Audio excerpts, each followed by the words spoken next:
যত দিন যাচ্ছে ওর সেই আগের রাগটা ফিরে আসছে, সেই মেজাজ, নিজেকে আলাদা একটা স্পেস দিয়ে রাখা, আমাকে এলাও না করা, সেই পুরনো অনুভবের সবকিছু কি তাহলে আবার ফিরে আসবে? আবার সেই লাজু?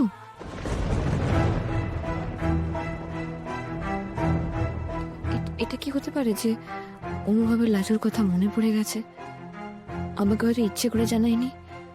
হতেই তো পারে অনুভব লাজুর সঙ্গে আলাদা করে যোগাযোগ রেখেছে, ওরা হয়তো ইচ্ছে করে আমাকে অন্ধকারে রাখছে।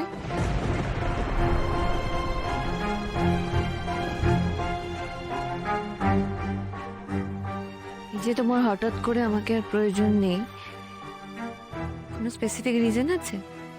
মানে আমার তোমার কাছে আসাটা তো সাংঘাতিক ইরিটেশনের জায়গায় চলে গেছে, সেটা কি অন্য কোনো কারণ আছে?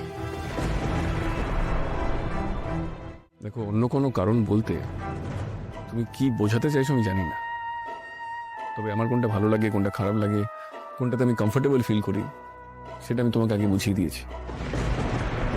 প্লিজ সেটা মাথায় রাখো, তাহলেই হবে। মিস্টার অনুভব চ্যাটার্জি, আমি তোমাকে একটা কথা বলি, আমি কোনো হেল্পিং হ্যান্ড নই, আমি তোমার বেটার হাফ। আমি কোন কাজটা করব আর কোন কাজটা করব না সেটা আমি এতদিন ডিসাইড করে এসেছি। এরকম তো হতে পারে না তুমি যখন যা বলবে আমাকে তাই মেনে নিতে হবে। তোমার ইচ্ছে অনুযায়ী একটা কাজ করবো বা তোমার ইচ্ছে অনুযায়ী সেই কাজ থেকে সরে আসবো, এভাবে চলতে পারে না, তাই না? আমি সবসময় তোমার ইচ্ছে অনুযায়ী কেন চলবো? তুমি কেন আমার ইচ্ছে অনুযায়ী মাঝে মাঝে চলবে না?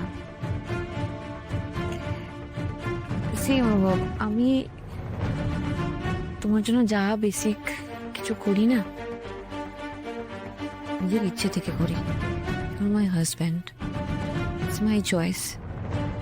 তুমি সেটাকে রেসপেক্ট না করে কেন সবসময় সবকিছু কমপ্লিকেটেড করে দাও বলো তো? কাজগুলো তো আমার, আমি তোমাকে জাস্ট রিকোয়েস্ট করছি। তুমি মানো আমাকে তোমার ওয়াইফ, আমি তোমার পার্টনার, তার কোনো অধিকার দিয়েছো তুমি আমাকে? দেখো, আমি তোমার কাছে একটু সময় চেয়ে নিয়েছিলাম। কিসের সময় বলো তো অনুভব? তুমি তো নিজেকে ফিট মনে করো, তুমি সুস্থ হয়ে গেছো, তাহলে আমার কাছে তোমার আসতে আপত্তি কেন? আমি গার্জেনগিরি করছি না অনুভব, আমি তোমার টেক কেয়ার করছি, যেটা আমার রেসপন্সিবিলিটি। মূলত আমি তোমাকে আগেও বলেছি, এখনো বলছি, আমি সবসময় তোমার কাছে কৃতজ্ঞ থাকবো, কিন্তু প্লিজ আমাকে এই সাফোকেশন থেকে রেহাই দাও, আমাকে সুস্থ হতে দাও। এই যে সারাক্ষণ একটা পরিবেশ, যে আমার অ্যাক্সিডেন্ট হয়েছিল, আমি সবকিছু ভুলে গেছিলাম, আমি মরতে মরতে বেঁচে গেছি, আমি কোনো কাজ করতে পারবো না, সবকিছুতে আমার কাউকে না কাউকে থাকতে হবে, এই লোকটা চলতে থাকলে আমি কোনোদিনও সুস্থ হয়ে উঠতে পারবো না। আমাকে সুস্থ হতে দাও, আমাকে নর্মাল লাইফে ফিরতে দাও প্লিজ। আমি তোমাকে সুস্থ হতে দিচ্ছি না, আমি তোমার কনফিডেন্স কেড়ে নিচ্ছি, ইন্ডিপেন্ডেন্স কেড়ে নিচ্ছি। আর কি কি করছি আমি অনুভব? এক্স্যাক্টলি কি করলে তুমি বেটার ফিল করবে আমাকে বলো, আমি সেটাই করবো। আমার সঙ্গে সঙ্গে সবসময় থাকাটা বন্ধ করো প্লিজ। এখন অফিস যাবো, তোমার তো কোনো দরকার নেই আমাকে নিয়ে যাওয়ার। বিশুদার বদলে আমি গাড়ি ড্রাইভ করে নিয়ে গেলে তোমার কি অসুবিধা হয়?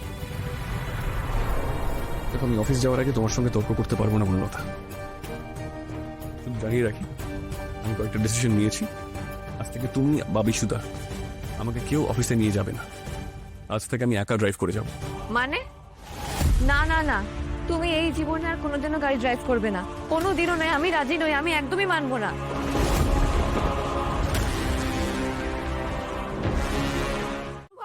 বনলতা, কি হয়েছে? কৃষ্ণ তো ঘরেই ছিল না, ঘরে নিয়ে মনে বেরিয়ে গেল।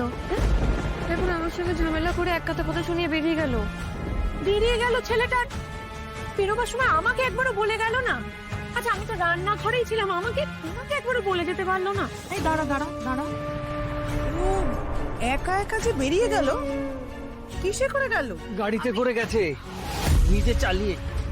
কি বলছিস তুই? কৃষ্ণ কৃষ্ণ নিজে ঢুকতে তাই দেখলাম, হ্যাঁ নিজে গাড়ি চালিয়ে গেছে। আমি ভাবলাম ও হয়তো রেডি হয়ে আগে বেরিয়েছে, বনলতা পেছনে আসছে, কিন্তু দেখলাম একেবারে স্টিয়ারিং এ গিয়ে বসে। আমি বললাম যে দাদা, ড্রাইভারকে আমি দেখে দিচ্ছি, নয়তো আমি তোকে গিয়ে পৌঁছে দিয়ে আসছি। এর শোনে কার নাকের ওপর দিয়ে একদম হুশ করে গাড়ি চালিয়ে বেরিয়ে চলে। হে ভগবান, আরে লোকে একটু আটকালি আমি কি করে আটকাতাম মা? আমার ধোয়াতে বাজারের ব্যাগ, আমি তোর গাড়ির সামনে শুয়ে পড়তাম নাকি? আর আমি তো কথা বলার চেষ্টা করলাম, পাত্তা দিল না। আচ্ছা কি হয়েছে বলতো? আর কারোর সাথে কোনো অশান্তি? কারণ ওকে দেখে মনে হচ্ছিল ওর মাথা গরম আছে, কিংবা ওকে ফলো করে ওর অফিসেও ধাওয়া করবে না। হ্যাঁ, কৃষ্ণ তো ইরেসপন্সিবল নয়, তাই না? কাম্মা, ও কাম্মা, তোমার ছেলে তো ইরেসপন্সিবল নয় বলো? আমি তোমাকে বলছি অফিসে পৌঁছে ঠিক তোমাকে ফোন করে জানাবে। তুমি একদম চিন্তা করো না। আচ্ছা, আমার আবার দেরি হয়ে যাচ্ছে এবার। মা, আমার দেরি হয়ে যাচ্ছে, আমি বাজারের ব্যাগগুলো একটু নিয়ে নিই। হ্যাঁ, আমি গেলাম তাহলে। বনলতা, একটা কথা বলি তোমাকে, কিছু মনে করো না। তুমি সব দায়িত্ব পালন করছো ঠিকই, কিন্তু মুখে মুখে তর্ক তুমিও কিছু কম করো না। ছেলেটা কাজে বেরোনোর আগে নিজেকে একটু কন্ট্রোল করতে পারো না? ও তোমাকে দুটো কথা বললো, তার মুখে মুখে তোমাকেও দুটো কথা বলতে হবে কেন? আমরা তো এত বছর সংসার করছি, সবসময় কি আমরা বড়দের মুখে মুখে তর্ক করি? দেখলে জেঠিমণি, আবার তোমাদের সমস্ত দোষারোপের তীর আমার দিকেই ছুটে এলো। আমি কি অন্যায় করেছি? আমাদের ছেলেকে আমি চোখে চোখেই তো রাখতে চেয়েছি। ও যে এত জেদ করছে, তা যদি আমি সত্যি মেনে নিই, তাতে কি ওর ভালো হবে? ওর সেবায় কি আমি কোনো ত্রুটি রেখেছি? বনলতা,